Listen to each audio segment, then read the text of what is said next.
तो उसके लिए भी प्रतिबद्ध है। आज सुबह से लगभग 9:30 से हम सब इकट्ठे मिलकर एक ही स्वर में देश के 67% आबादी के सेवा में समर्पित भावना के साथ यहाँ उपस्थित हुए हैं।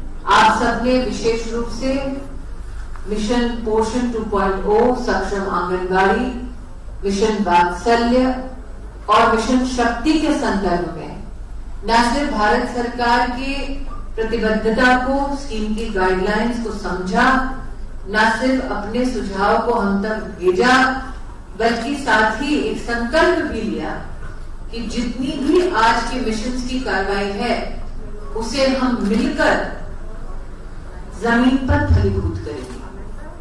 But one of the most dynamic aspects that needs to be highlighted about all three missions.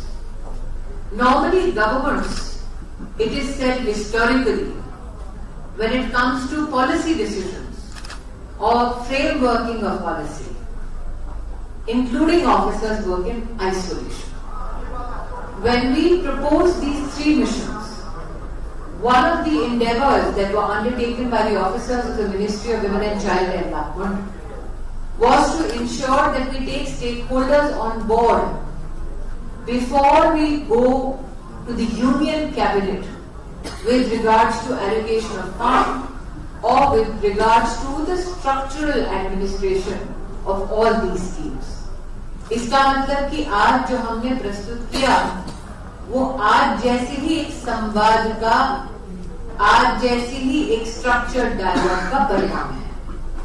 And the fact that today amongst us are stakeholders who have had years of experience and hope that our convergent efforts bear fruit also gives us an added impetus to ensure that we responsibly and diligently fulfill our obligation to women and children in our country. वर्षों वर्ष तक हम जब राजनीतिक संवाद करते हैं तो आज एक महिला मंत्री हमारे साथ पंजाब सरकार की ओर से उपस्थित है।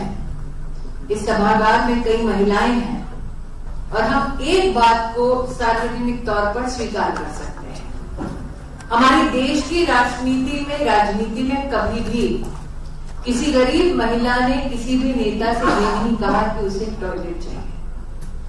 हमारे देश की राजनीति में कभी भी किसी गरीब महिला ने ये उम्मीद नहीं जताई कि एक दिन उसके घर में चूल्हा नहीं बल्कि क्लीन कुकिंग फ्यूल उपलब्ध होगा।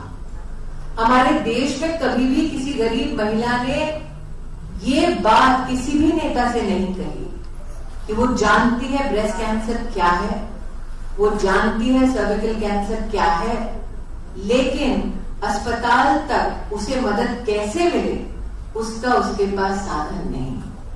हमारे देश में कभी भी किसी गरीब बेटी ने किसी भी नेता से जाकर ये नहीं कहा कि वो चाहती है कि उससे सस्ते दाम पर कोई सैनिटरी पैड उपलब्ध कराए।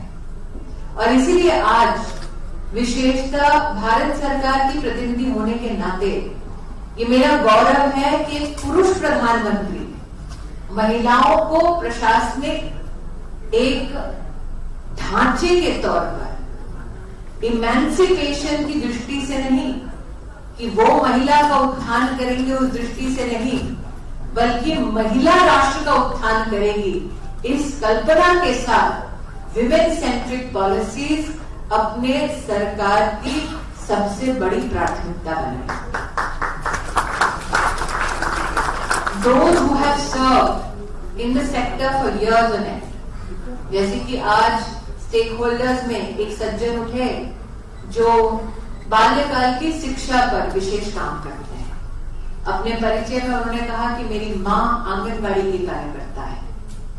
हमारे मध्य में एक ऐसी महिला है जिसने 30 साल, सुमन जी ने दिल्ली से न्यूट्रिशन के फील्ड में काम किया है। और इन सभी अलग अलग अनुभवों को देखने के बाद इस बात का हमें गौरव होता है कि जब प्रधानमंत्री जी कहते हैं let us leverage technology to ensure solutions are provided, तो हम एक व्यापक पोषण ट्रैकर को देखते हैं जिसे पैंडेमिक के वक्त डिप्लॉय किया जाता है और लगभग 14 लाख देश के आंगनबाड़ियों में 9 करोड़ से ज्यादा बच्चों और महिलाओं को हर दिन सरकारें क्या व्यवस्थाएं देती हैं इसका उल्लेख डिजिटली इस ट्रैकिंग सिस्टम पर उपलब्ध होता है। यहाँ पर कुछ महिला हमारी जो सोशल वेलफेयर की क्षेत्र से प्रतिनिधि एक एकेडमिक बैकग्राउंड से हैं, उन्होंने उल्लेख किया एनएफएचएस के डेटा का। टेक्नोलॉजी कैसे रियल टाइम डेटा और एनालिटिक्स प्रोवाइड करती है। एनएफएचएस के लास्ट डेटा सेट में हम जान पाए जिसका 6 लाख का सैंपल साइज है कि कैसे हमारे देश में लगभग 19% वेस्टेज की चुनौती है। पिछले महीने फरवरी के माह में पोषण ट्रैकर के सौजन्य से देश भर में आंगनबाड़ियों में 1 करोड़ से भी ज्यादा बच्चों का वजन, उनकी हाइट नापी गई WHO के स्टैंडर्ड्स के अंतर्गत और उसमें आया कि सिवियरली एक्यूटली मैलनरिश्ड बच्चों की संख्या है 2%, मैम बच्चों की संख्या है लगभग 4.5 से 5%। मतलब कि अगर आप संगठित इस संख्या को देखें तो 1 करोड़ बच्चों के सैंपल साइज में 7% से कम बच्चे कुपोषित पाए गए। नेशनल फैमिली हेल्थ सर्वे में 19% और रियल टाइम डेटा में देश की उपलब्धि ये कि अब हम घटकर 7% पर आ गए हैं। लेकिन रिसर्च की मूलभूत दरकार ये कि इसको थर्ड पार्टी इवैल्यूएशन के लिए दिया जाए। इसलिए मैं सार्वजनिक तौर पर आभार व्यक्त करती हूँ इंडियन एकेडमी ऑफ पीडियाट्रिशियंस के प्रति, जिन्होंने इस बेड़े को उठाया है कि वो पोषण ट्रैकर के इस डेटा को वैलिडेट करेंगे और हम अपने काम को और बेहतर कैसे कर सकते हैं इस विषय को राष्ट्र के सम्मुख प्रस्तुत करने में हमारी मदद करेंगे। आज एक सुझाव यहाँ पर एक प्रतिनिधि से आया कि क्या हम गर्भवती महिलाओं का भी वजन ट्रैक कर सकते हैं पोषण ट्रैकर में, ताकि उनका स्वास्थ्य कैसा है ऐसी अवस्था में उसमें अगर कोई विशेष सेवा लेनी है तो मात्र एक विभाग नहीं बल्कि स्वास्थ्य विभाग भी सम्मिलित होकर ऐसी महिलाओं को अपना समर्थन दे सके। ऐसी ही संवाद की एक श्रृंखला में आज से 3 साल पहले जब मुझे इस विभाग का दायित्व मिला था तब एक स्वर उठा था कि अगर गर्भवती महिला को महिला प्रधानमंत्री मातृवंदना योजना के अंतर्गत डायरेक्ट बेनिफिट और कैश ट्रांसफर उस बहन के बैंक के खाते में भेजना है तो सबसे बड़ी चुनौती ये है कि आप उसे मजबूर न करें कि अपनी डिटेल के साथ साथ पति की डिटेल भी बैठकर वो बहन भरे।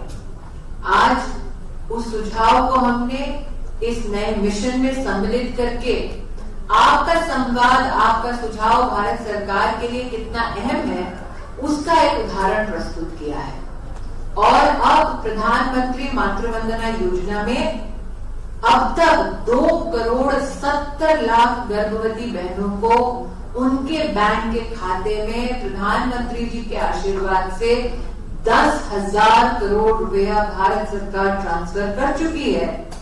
इस वर्ष भारत सरकार का नई स्कीम में संकल्प है कि अब तक ये स्कीम मात्र उन महिलाओं को दी जाती थी जिनका पहली बार बच्चा होता था। अब अगर दूसरा बच्चा बेटी हो तो ये सुविधा, ये समर्थन, ये सहयोग भारत सरकार के सहयोग से उस महिला को, उस परिवार को, उस बच्ची को विशेष दिया जाएगा।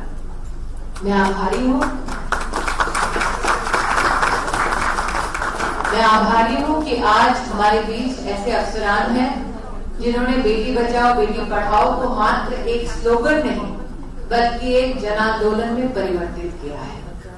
हमारे देश में गत 7 वर्षों में 10 पॉइंट बेटियों का संरक्षण सेक्स रेशियो की दृष्टि से उसका इजाफा हो, यह अपने आप में हम सब के लिए गौरव का विषय है। आज मैं आभार व्यक्त करती हूँ हर प्रदेश के प्रतिनिधि के प्रति जिन्होंने भारत सरकार के इस निवेदन को स्वीकारा कि बेटी बचाओ बेटी पढ़ाओ में हम एक कैलेंडर ऑफ इवेंट्स और एक्टिविटीज करें, ताकि अगर खेलो इंडिया में हमारे जिला की कोई गरीब बिटिया भाग लेना चाहे तो उस प्रोजेक्ट के अंतर्गत हम ऐसी बेटियों का समर्थन और सहयोग कर सकें। ये कहना उचित होगा कि हमारे देश के इतिहास में पहली बार राष्ट्रीय शिक्षा नीति में भी जेंडर इंक्लूजन फंड की स्थापना माननीय प्रधानमंत्री जी के माध्यम से हुई है और आज 90 लाख से ज्यादा लड़कियां और महिला छात्राएं हमारे देश में स्कॉलरशिप प्राप्त कर रही हैं।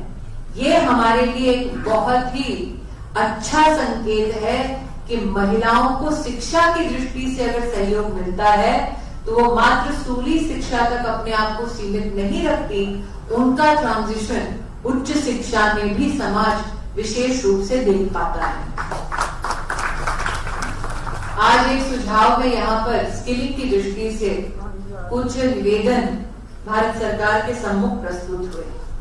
ये कहना उचित होगा कि आज हमारे देश में 80 लाख से ज्यादा महिलाओं को प्रधानमंत्री कौशल विकास योजना के अंतर्गत स्किल किया गया, लेकिन एक चुनौती जो वर्षों वर्ष में सुनती थी कि ग्रामीण अंचल में अगर महिलाओं को सही मायने में सशक्त करना है तो उन्हें डिजिटली लिटरेट और एनेबल करना है। प्रधानमंत्री दिशा कार्यक्रम के अंतर्गत आप सबको जानकर ये खुशी होगी कि गत 3 से 4 वर्षों में 2,80,00,000 से ज्यादा महिलाएं डिजिटली लिटरेट होकर सर्टिफाइड हो चुकी हैं। That is one of the greatest successes of the digital India. आप में से कई महिलाएं जो प्रशासनिक तौर पर पोषण कुपोषण से जो चुनौती है उसको लड़ने में अपना सहयोग देती हैं। कई प्रशासनिक अधिकारी जो पुरुष हैं वो भी धरातल पर ग्रास रूट पर कैसे महिला को सशक्त कर बच्चे को संरक्षित कर राष्ट्र के नव निर्माण में अपनी भूमिका निभानी है, इस संदर्भ में अपनी चिंताएं व्यक्त करते हैं, निरंतर प्रयास करते हैं। उन्हें इस बात को जानकर विशेष आनंद होगा कि आज हमारे देश में मनरेगा में 190 करोड़ से ज्यादा जो पर्सन डेज का काम हुआ, उसमें लगभग 55% जो काम मिला है वो देश की महिलाओं को मिला है। ये विशेष मैं आग्रह और ये आंकड़ा आपके सम्मुख इसलिए रखती हूं क्योंकि नए आंगनबाड़ी के निर्माण में उसी अपॉर्चुनिटी को लेवरेज करने का भारत सरकार और मेरे मंत्रालय की ओर से विशेष आग्रह हुआ है। हम जानते हैं कि आप सब प्रयासरत हैं कि देश में हर आंगनबाड़ी जो आपकी प्रशासनिक मर्यादा में आती है उसमें पानी की व्यवस्था, बिजली की व्यवस्था हम कर पाए। हमारा ये सौभाग्य है कि आज जल जीवन मिशन के अंतर्गत पानी समिति में 50% आरक्षण महिलाओं को दिया गया है। इसलिए अगर आप इस महिला फोर्स का लेवरेजिंग या इसका सहयोग जिला स्तर पर, ब्लॉक स्तर पर और ग्रामीण अंचल में लेने लगे तो जो आपने सुअवसर देखा है एक सक्षम आंगनबाड़ी बनाने का, उसमें देश की महिलाओं की एक अहम भूमिका रह सकती है। हम जानते हैं कि आप में से कई लोगों का सुझाव और अभिनंदन हमें प्राप्त हुआ है हेल्थ सर्विसेज की दृष्टि से।